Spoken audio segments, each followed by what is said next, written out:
In the summer of 1978, Guildford, a quaint town nestled in the heart of Surrey, was bathed in an unusually warm glow.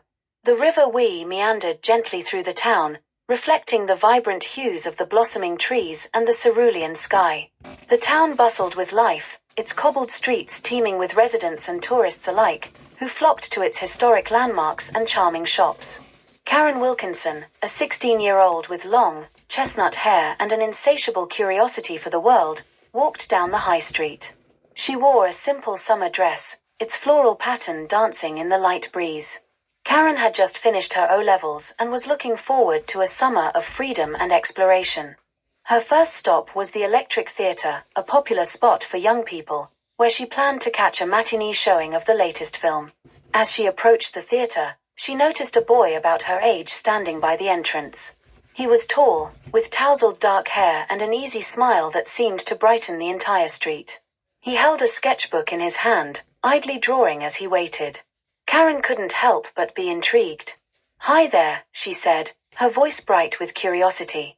"What are you drawing?" The boy looked up, a bit startled, but his smile quickly returned. "Oh, just the theatre. It's one of my favorite spots in Guildford. My name's Andrew, by the way." "Andrew Brown." Karen extended her hand. "I'm Karen Wilkinson. Nice to meet you, Andrew." They chatted for a few moments, finding common ground in their love for art and history. Before they knew it, they decided to watch the film together.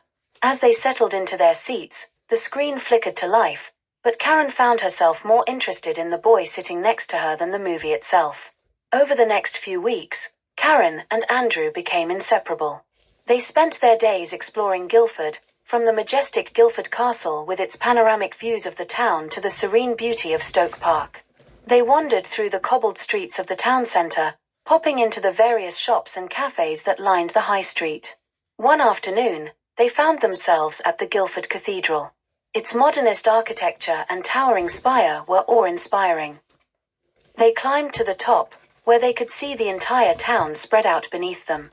Karen turned to Andrew, her eyes sparkling with excitement. "Isn't it amazing? It feels like we can see forever from up here." Andrew nodded, his gaze fixed on the horizon. "Yeah, it really is something. I'm glad we can share this." They continued their exploration at the Guildford House Gallery, where they admired the art exhibits and shared their dreams of becoming artists. Andrew showed Karen his sketches, which were filled with detailed drawings of the places they'd visited.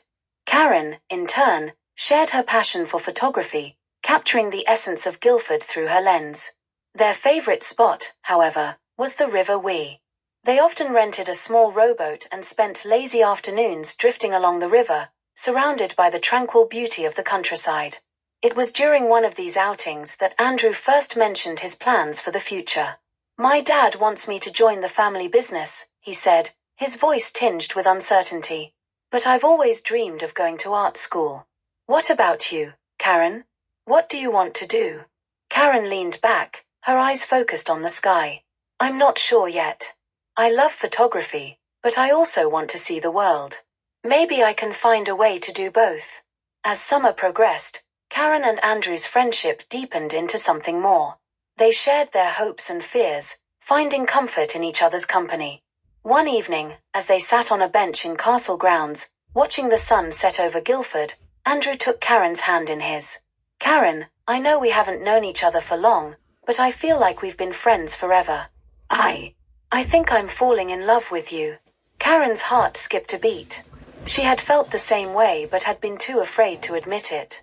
She squeezed his hand, a smile spreading across her face. "I think I'm falling in love with you too, Andrew."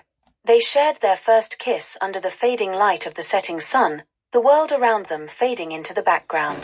It was a moment of pure bliss, a memory that would stay with them forever.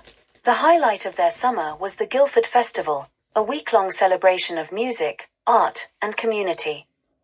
The town was transformed into a vibrant tapestry of colors and sounds, with events and performances happening all over. Karen and Andrew spent every day at the festival, soaking in the lively atmosphere. They danced to the music of local bands, attended art workshops, and sampled delicious food from the various stalls. One evening, They watched a fireworks display from the banks of the River Wee, the night sky exploding in a riot of colors. As the final fireworks faded, Andrew turned to Karen, his eyes filled with determination. Karen, this summer has been amazing, but I don't want it to end. I want us to stay together, no matter what. Karen felt a lump in her throat. She wanted the same thing, but she knew that life was unpredictable. I want that too, Andrew. But we have to be realistic. We're only 16. We have our whole lives ahead of us. Andrew nodded, understanding but not entirely accepting her words. I know. But let's promise each other that we'll always be there for each other, no matter what. Karen smiled through her tears. I promise, Andrew.